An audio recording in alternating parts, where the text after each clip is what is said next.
or the like thereof. Dost thou not know that Allah has the power to do all that He wills? Dost thou not know that the kingdom of the heavens and the earth belongs to Allah alone, and there is no protector or helper for you beside Allah?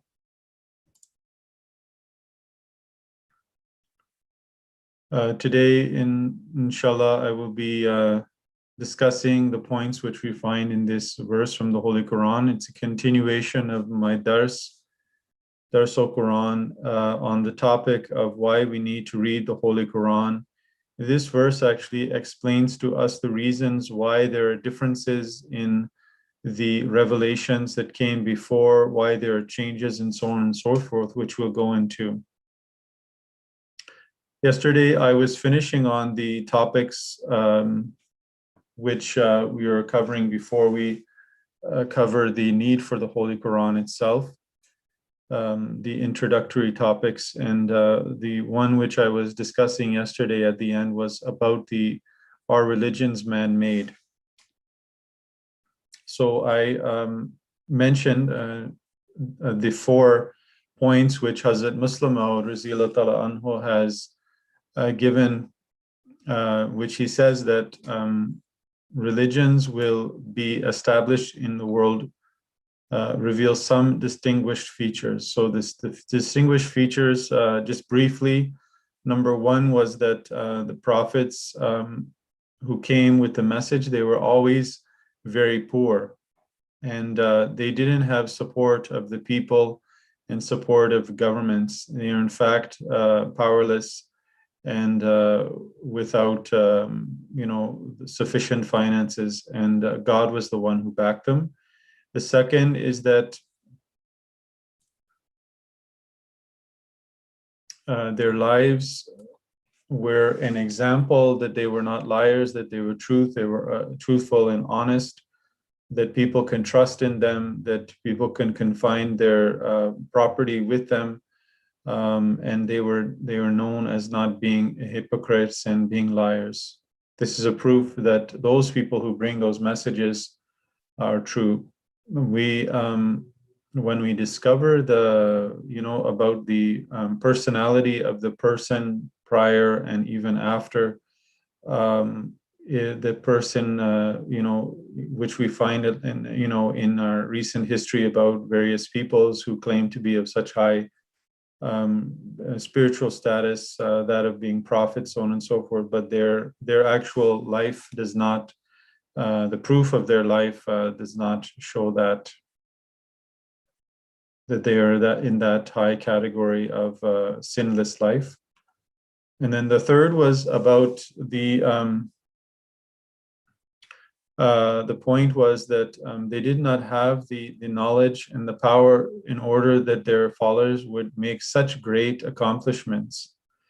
And I mentioned the fact that the Muslims, how they had achieved so much great accomplishments with a leader who was illiterate, who could not read and write, and how Allah made them the rulers of the world. That even when nowadays, even when the Europeans, they look at the Muslim power, and give an example, because we were discussing about India and the Muslim power when they were in India under the Mughal Empire. The Europeans look at the power that the Muslims had in their zenith, at their most highest point, and they find that all of the power and the success that they were having was not even in comparison to the whole of Europe even at that time. And they were waiting actually at their doorstep for them to fall apart, so that they could have their hands on everything that was giving them success in India when the Muslim empire fell. Anyhow, the fourth point was that they always taught something which was contrary to the the expressions of the time, the tendencies of the time, the trends of the time, and they would be able to bring about those new ideas, or those ideas which were rejected or looked down upon after time. They were able to bring them back where they were not in fashion, and despite the dislike of the people of the time. So this is a proof of a faith being true. Now, that's why it's very important, because we have been spending a lot of time on this subject of discussing the points of different faiths, or this idea of a mishmash of bringing different ideologies together and just doing whatever you like. This thing has nothing to do actually with true religion. True religion, the sign of a true religion, if you're searching and you're looking for that and you want to find something true, it will always be tested as true when it is a faith which comes upstream or against the tide, as it were, as against the tide of all of the trends of the time. That is how actually you'll be able to test to see whether the religion is truthful or not. If the religion is just saying you can do this, you can do that, and follow all the things that you like to do,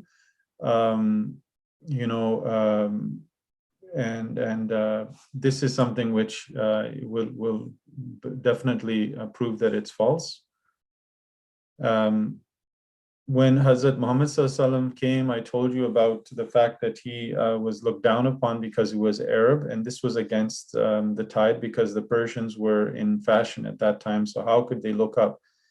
Just like nowadays we see the Western European powers, that anyone who comes from a lower society, they look down upon them, and they should adopt their ideologies, otherwise they won't accept them.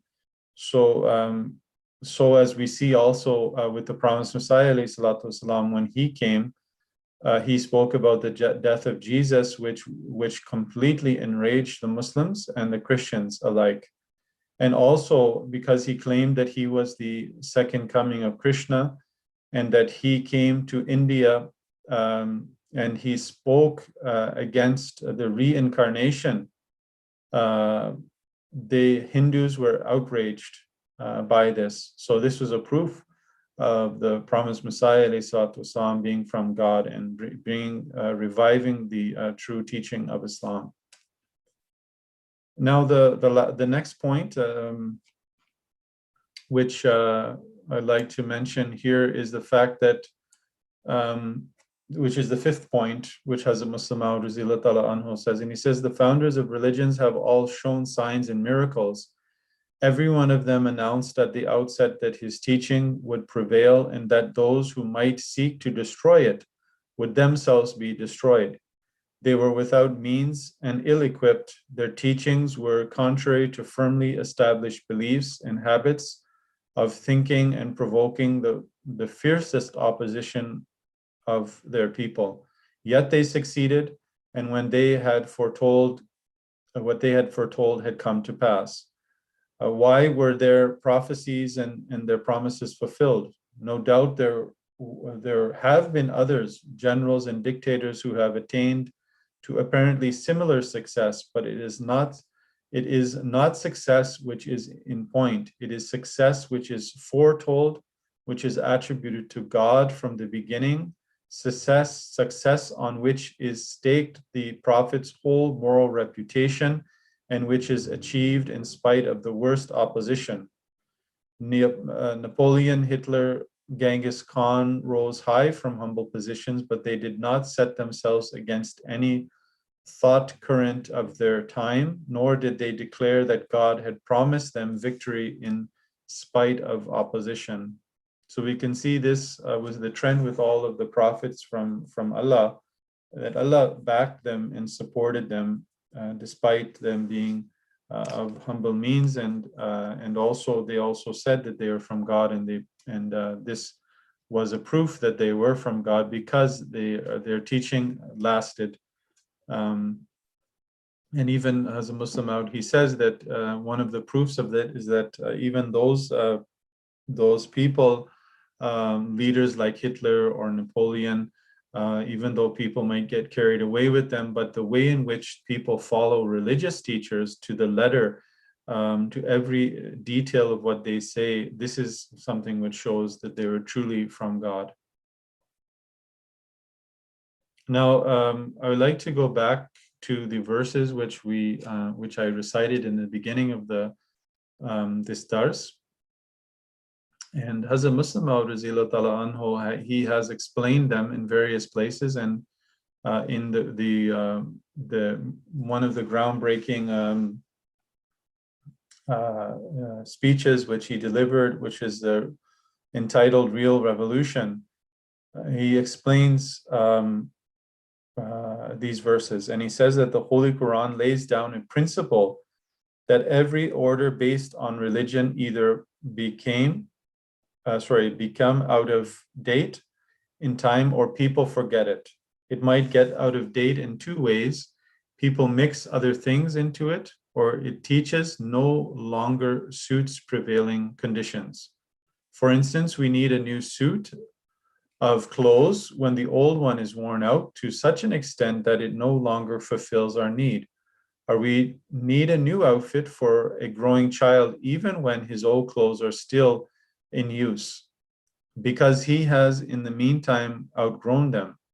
Similarly, a religious teaching is sometimes changed because it has become impure, or it is changed when there is a change in prevailing conditions, so that the old teaching no longer meets the requirements of the new situation. This is a very important point, and this is one of the allegations that come from those people who say that there is no need for following a book and a law, because they're outdated. And if they claim these things, they say that we have advanced, we have modernized our teachings.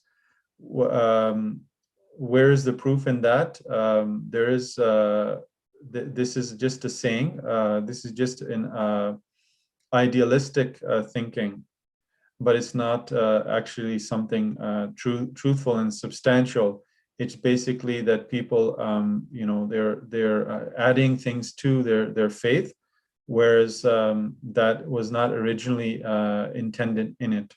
So the Holy Quran is that book which it is a revelation which has come and is able to be applicable to all times, and has a flexibility in its teachings.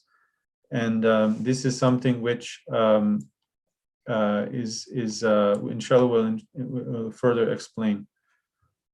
So Hazur continues to say that the case of divine teaching no longer remaining suitable because of human interference or other causes occur only when the divine scheme demands it should no longer remain operative.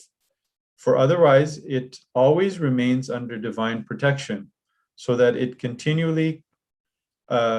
is continually capable of rejecting and throwing out interpolations through the agencies of servants of God raised for this special purpose. So Allah does protect, when he deems fit, a revelation by sending prophets. And this was the purpose of sending prophets from time to time, who didn't bring a new law. And this is what we believe had happened in the time of the promised Messiah. And also prior to that, the Mujaddideen came to revive the teachings, not to bring anything new, but just to revive the teachings when they were being interpolated or the meanings were changed over time. But after the period of dispensation is intended to serve its end, has ended, the divine scheme no longer takes notice of errors creeping into it. For instance, when we have an old garment in the house which is no longer usable, we do not mind if the children get hold of it and tear it into pieces and make a bonfire of it and amuse themselves. So this is a very interesting analogy, which we can we can, see that why Allah lets, those religions be interpolated and changed, just like the way when we have something we don't need, so we don't mind if, the children are abusing those things which we don't need anymore. Similarly, God allows people to interfere with the set of divine teachings only when it no longer is needed and when a new set of teaching is called for. Thus, the divine teaching goes through the two phases. One, when no longer capable of serving the needs of the time, it is replaced with a better teaching, better because it meets the requirements of the new situation. The expression "na'ti bi khayrim minha," that is, we bring a teaching better than it, refers to this aspect. Or the teaching is still suited to the need of the time, but the people ignore it and set up orders opposed to the spirit of the divine teaching. In these latter cases, no new teaching is called for. All that needs to be done is to revive the old teaching in all its purity. This is implied in the expression "aw mithliha" at the end of the verse. And then at the end of the verse, Allah says, "Do you not know that Allah has the power to do all things?" This part rejects the meaning usually given to the verse by the general ulama, namely that it establishes the so-called theory of abrogation in the Holy Quran. Evidently, abrogation of certain verses of the Holy Quran has no remarkable bearing on the unrestricted and limitless scope of the divine powers. So Allah can do as he wants, but Hazur is explaining what is meant by this verse, saying that Allah has all powers. The meaning, on the other hand, which I have attributed to the verse, refers more clearly to divine control on all things. Moreover, Alam ta'alam anna Allah lahu mulkus samawati wal ard. That is, do you not know that for Allah is the sovereignty of the heavens and the earth? He points to the same fact that whenever a new teaching comes or an old one is revived, a revolution is needed, while the people in general think at the time that a revolution is not possible. Allah, however, always has the power to bring about such a revolution, either by means of a new teaching or simply by reviving an old one. So this is very interesting point, where Allah says that, He says, "Do you not know that Allah is has sovereignty over the heavens and the earth?" And what Hazur is saying is that in light of the current situation where all the prevailing opposing ideologies are there against the new teaching or the teaching which is being revived, it seems impossible for a revolution to be carried out. But Allah says, I have the ability because I am the sovereign, or I'm going to do it because I'm the sovereign. I'm the one who has power over the heavens and the earth. I'm the one who is that sovereign. So we, when I started this subject, I gave the verse from the Holy Quran, which talks about the flood, where people are overwhelmed by everything around us. And Allah explains to us that in fact, those things which we think are overpowering and people could never change from those thinkings, yes, it can happen because Allah has the power over the heavens and the earth. And this is, when every prophet comes, this great transformation and this revolutionary change takes place. And this is why I want to focus on this very important subject of why we need to read the Holy Quran, why we need to study it, because all those factors which are pulling us away from it, and trying to put our mind in our direction away from it, we should actually understand that this revolutionary change, or people's hearts being attracted to the message, will come about, and people will, even though Perhaps the Muslims are not following it anymore, or we never think that other nations will follow this message because it's completely opposed to their ideas. But it will happen one day, because Allah will make it happen. And Huzur continues to say that the interpretation I have given to this verse is a departure from the meaning given to it by most people, but all the various parts of the verse harmonize only when interpreted in the way I have done. The earlier commentators have explained it to mean that God sometimes sends down a verse but later abrogates it. Non-Muslims have always ridiculed this view, saying, why does God abrogate a verse after sending it down? When he sent it down, did he not know that it was not going to suit the needs of the situation? Secondly, the theory of abrogation, if accepted, would indicate a weakness of God, and the expression, do you not know that Allah has the power to do everything, would become meaningless, for it would have no force when coming after a part which establishes a weakness of a divine being. So you see, this is the Zur has explained this verse, and the matter actually here is not about abrogation of the Holy Quran. The matter here is explaining the past teachings and how they came about to change, and so on and so forth, and why we need the Holy Quran, and why actually the Holy Quran is that actually changed revelation from God, and now it is in place before us, which is going to be unchangeable. And in fact, this verse is talking about something else. And when it says Allah has the power to do all that He can, it means that Allah is going to bring about the revolution in the hearts of the people, where it seems that it's impossible to happen.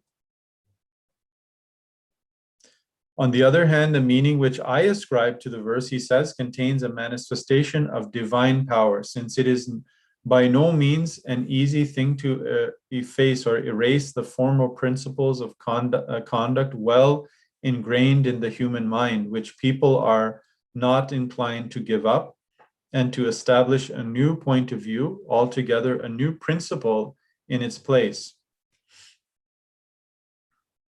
Nor is it easy when a nation has thrown a divine teaching behind its back and died its own death thereby, that a part of it should be given a new life under the impetus of the revived teaching, and the teaching again made a dominant factor. So there are things, the Holy Quran doesn't claim to be a book which is completely, entirely new.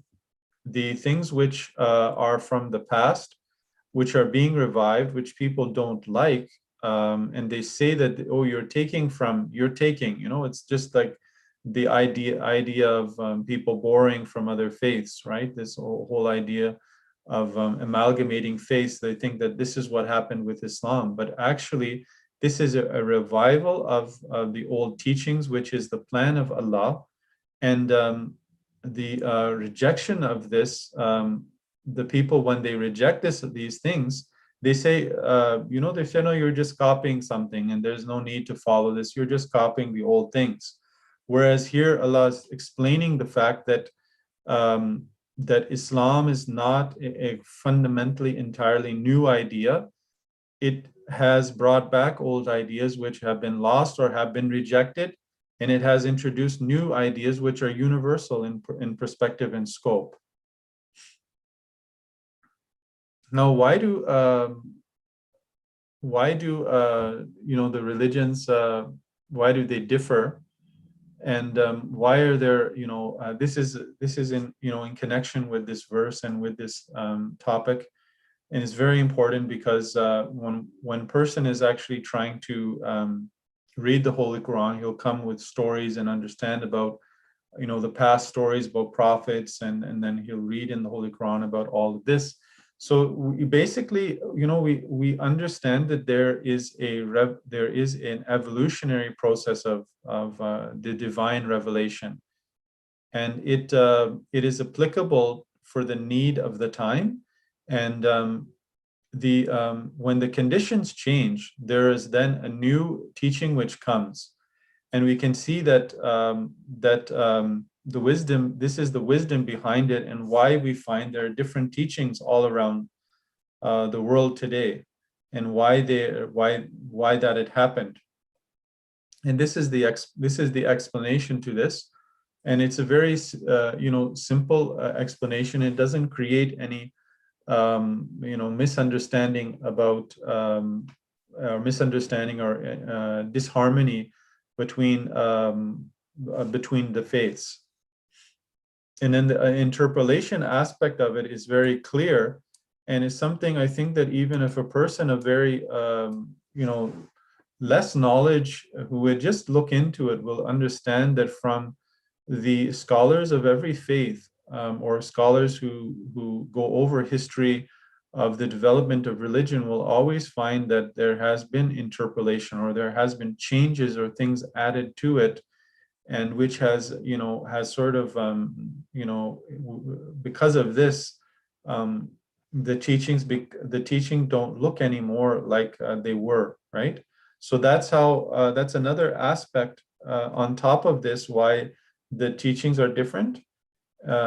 This is the aspect of the fact that the teachings are there for different times and different occasions, and then the teaching may be different because they have been actually deliberately changed.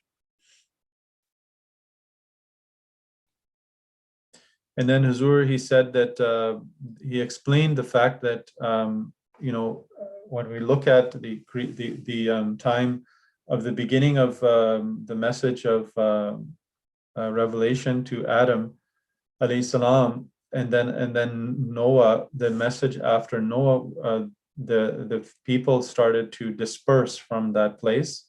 And Huzur even said that in various places all around the world, this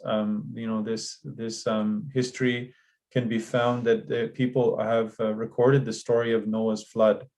And Huzur said that what then happened was that there was no need anymore for one single teacher, but many different teachers. And that's why, because they were physically so far apart. And then what happened was, because the world became so advanced, and we can see that just before the coming of Prophet Muhammad sallallahu alaihi wasallam, that people's ways of communication and coming in contact with each other were becoming very very common. And what had happened is that the mindset of the people and development of their mindset was for looking for a message which was universal for everyone.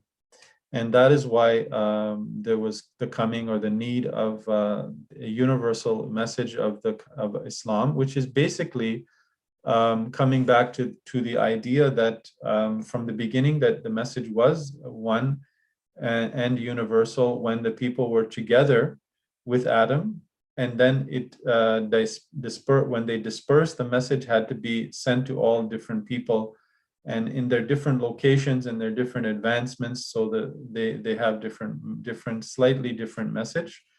But then when time came, when again mankind was going to be united through the travel, and through, now we can see in our age, even in the pandemic time, how much fast, even through this means of communication, we were not even communicating before, even at that highest level. So that we're in that age, an age where we communicate with our brother just as though they're our neighbor when they're in Vancouver or they're in Japan. And that's what's happening nowadays. We're having communication where we even weren't having before the pandemic, because we were still doing things online which were in our domain, in our area, right? So this is what Huzur explained about how the coming about of the universal message was ultimately going to come again, and this was going to unite mankind. And this is the message which is brought with the second Adam, which is Prophet Muhammad sallallahu alaihi wasallam, with the one message of oneness and unity. Huzur explains also the fact that all that I've just explained about the fact that when prophets they came in different locations in different areas for different people, and he explains that if you look at all the different teachings, like the Jewish message of the God of Israel, the message is for the children of Israel. The message of Zoroaster is for exclusively for the Iranian people, and also for the other faiths, and then even Christianity, which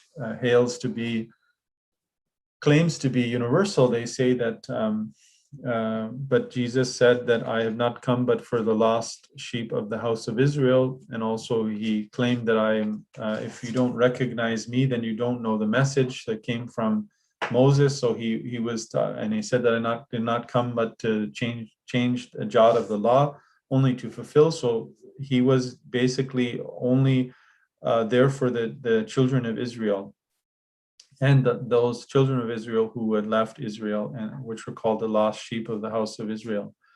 So, but when Muhammad sallallahu alaihi wasallam came, the message which was given was that it praises Allah and says, Alhamdulillah Rabbil Alameen, praise Allah, the Lord of all the worlds. So the message now came, the saying that I'm the God, that it came to bring all the message to everyone. And Huzur, he said that, he gave an analogy that like a river, we have, it has many branches to it. And then these branches, they come together at one point. The stream, like streams, they come together in one point to make a big stream or a river. And that is sort of like the coming together of all these faiths when the coming of the Prophet Muhammad sallallahu alaihi wasallam and bringing the Sharia of Islam. In the end, I wanted to mention something that I was not able to mention once before in my address about Hazrat Muslim Maud Radhiyallahu Ta'ala Anhu. And because I didn't have the time, and we have a few minutes left to the dars, that during the month of Ramadan is actually a time when we give up certain bad habits, and we try to improve our life, and we try to actually become even better, like leave even those other habits that we have that were relatively good, but increase and make ourselves better. So I wanted to mention here, which I left out, and this is sort of in connection with the subject which we were talking about, that in the amalgamation of faiths, we find that that some faiths actually follow Hinduism, where the Hindus would, in order to get their ecstasy and their spiritual enlightenment, they would smoke marijuana. And this, I wanted to mention that during the month of Ramadan, this is completely contrary idea to what is a true meaning of having connection with God, because we always see that the spiritual leader, the real spiritual people from God, they always had a communication with God and had spiritual enlightenment through a process of prayer, reforming themselves, a self-analysis of themselves, and also fasting. These are all things which they did in order to have the spiritual awakening, a spiritual enlightening experiences, where as opposed to someone who says, okay, I'm nowadays even a person who can legally go and smoke marijuana and get and say, okay, I'm having my my religious, so-called religious experience, whereas actually what's happening is that unfortunately person is falling into the this common day thinking that the pleasure that I get out of this, and there's so many examples or arguments to sort of make people think, okay, why we should get this, why we should have that, that intoxicant thing, or why we should do this. Whereas in fact, we are actually aiding the system, which is economically benefiting. The country is economically benefiting off of the suffering of people who are addicted to these things, and they need to, they use these things for two purposes: one, to make a lot of money, and secondly, to control the people. Controlling the people was another reason, which I was explaining why I was talking about syncretism, is because it wanted the people to basically unite without following their using their brain, right?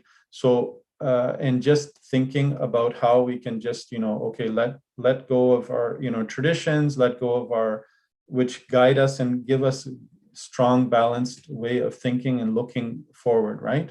And coming out with the good ideas for ourselves, and being strong. What we find in these practices of meditation, they blank your brain so you can't think. The same thing is with using drugs. So you blank your capacity of thinking, blank your capacity, your ability to clear your capacity to actually think, and it gives you the pleasure, which is in fact is harmful for you in the long run, because you become addicted, you become torn away from reality. But in the pleasure which we get through prayer, through actual the four things I mentioned, was that you actually get awakening about the reality of life, and you'll be able to deal with the reality of life. The whole purpose of fasting is so that we, through the month of Ramadan, we are able to actually cut off from our pleasures, so many of our pleasures, so that we can deal with the reality of life. We'll be able to have a strong nerves, right?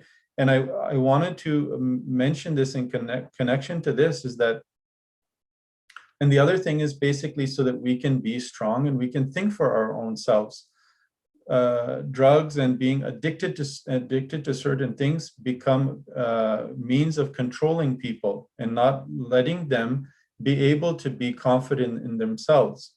And Hazrat Muslim Maud Radhiyallahu Ta'ala Anhu, I wanted to mention that how he explained that even things which are addictive, even at the nicotine level or at the level of drinking tea, they are very harmful even for your nerves. And the more you take like higher and higher things that are addictive and then become intoxicant, they're very harmful for your nerves. And Hazur said that how he explained how even he has a Muslim, how he even was able to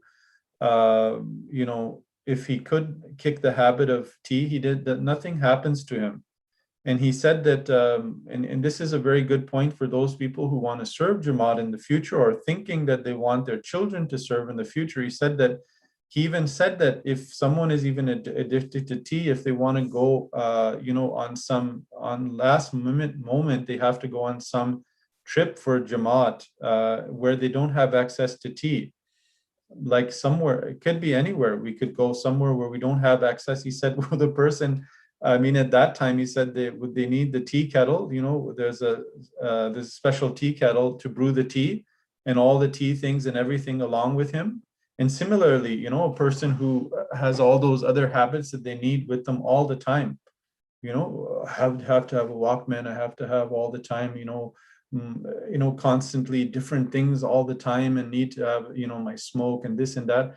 How can a person be able to at any moment be ready to serve his his nation, if he has all these things which he's connected to all the time and he can't break away from? So Ramadan is that month which helps us to break away from those things and realize the real purpose of life, be able to be strong and be able to not have weak nerves, and be able to face the realities of life, and be mature and be grown up, and have an ability to do something good for ourselves and for our surroundings. So I just wanted to make a mention about that, and the time is finished. So, request for prayers, and may Allah that we should all pray that may Allah give us an opportunity in this month of Ramadan to give up bad habits. At least we should try to give up one bad habit. We should always make our Ramadan better from the next. We should always analyze ourselves. What did we do better than last year? Jazakumullah. Inshallah ta'ala, next time I will be doing my dars in a few days. Assalamu alaikum wa rahmatullahi wa barakatuh.